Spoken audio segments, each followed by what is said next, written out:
Hello future designers, welcome back to our YouTube channel. This is Subra Fatma, a NIFT alumni and your design mentor.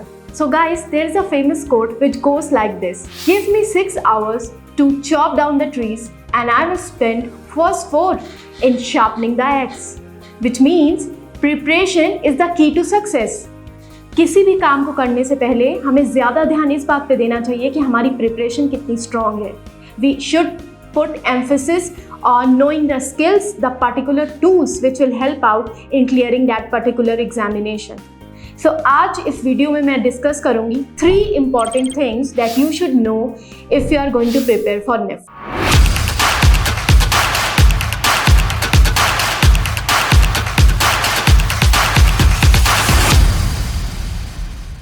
So the first thing is analyse the syllabus. Guys September already खत्म हो चुका है और हम बढ़ रहे हैं अक्टूबर की तरफ.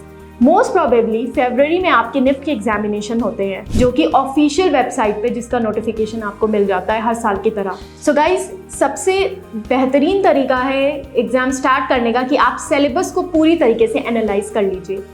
आप इसके लिए ऑफिशियल वेबसाइट पे जा सकते हैं जो कि है nift.ac.in.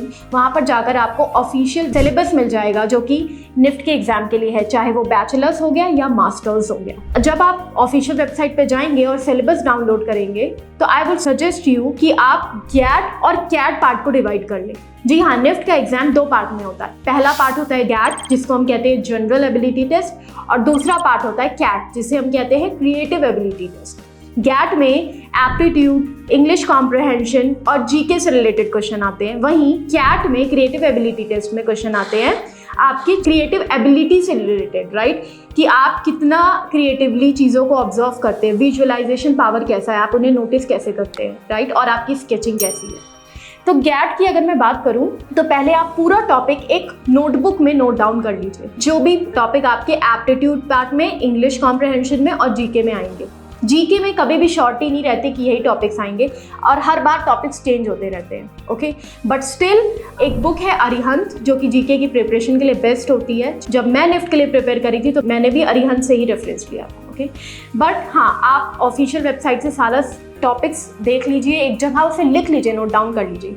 सिमिलरली आप ये कैट के लिए भी कर सकते हैं जिसे कहते हैं क्रिएटिव एबिलिटी टेस्ट, जिसमें आपकी क्रिएटिव एबिलिटी को देखा जाता है, ऑब्जर्वेशन को देखा जाता है. उसमें आप ड्राइंग से रिलेटेड जो भी टॉपिक है, स्केचिंग से, डिज़ाइन से रिलेटेड, उनको एक जगह नोट डाउन कर लीजिए. ओके, इस तरीके से आपको पता होगा कि कौन सा टॉपिक आपके एग्जाम में आ रहा है.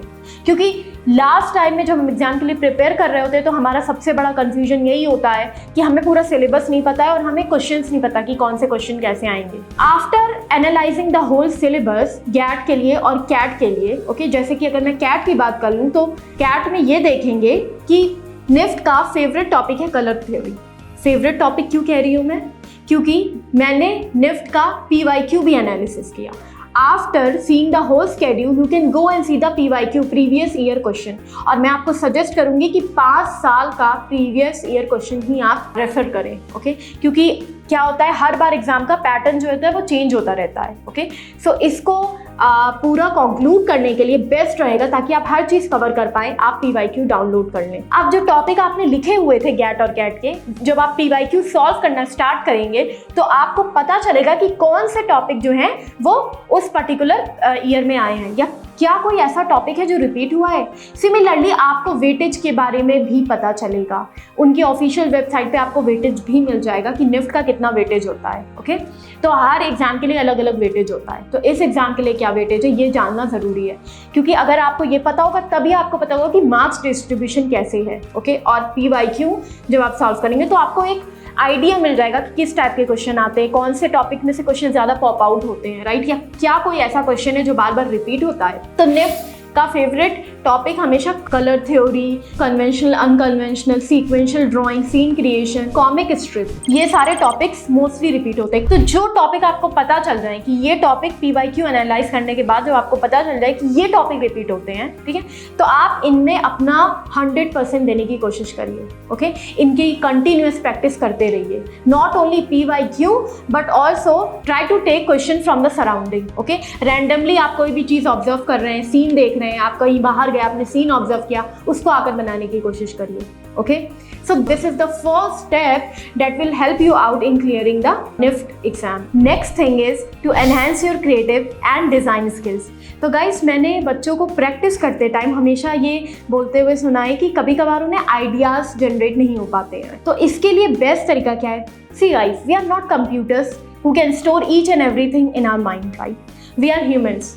और डिज़ाइन एक कंटिन्यूअस प्रोसेस है लर्निंग का। डिज़ाइनर कभी भी लर्न करना नहीं छोड़ता, वो कंटिन्यूअस प्रैक्टिस में रहता है, ठीक है? और वो चीज़ों को लर्न करता रहता है, समझता रहता है, उन्हें रिसर्च करता रहता है। सो इसीलिए आपको ये समझना पड़ेगा कि अगर आप कंटिन्यूअस प्रैक्टिस नहीं कर रहे हैं, अगर आप अभी न्यू टेक्नोलॉजी से अपडेटेड नहीं है कि मार्केट में अभी क्या प्रोडक्ट आए, उनकी डिज़ाइन कैसी है या क्या इन्फ्लुएंस कर रहा है, उसके पीछे क्या इंस्पिरेशन लिया है किसी डिज़ाइनर ने, राइट? या उन प्रोडक्ट के बारे में आप नहीं पढ़ेंगे और अप टू डेट नहीं रहेंगे, तो ये प्रॉब्लम आपको हो सकती है एग्जाम के टाइम भी और प्रैक्टिस करते टाइम भी, जो कि बहुत ज़्यादा कन्फ्यूजन क्रिएट कर सकती है।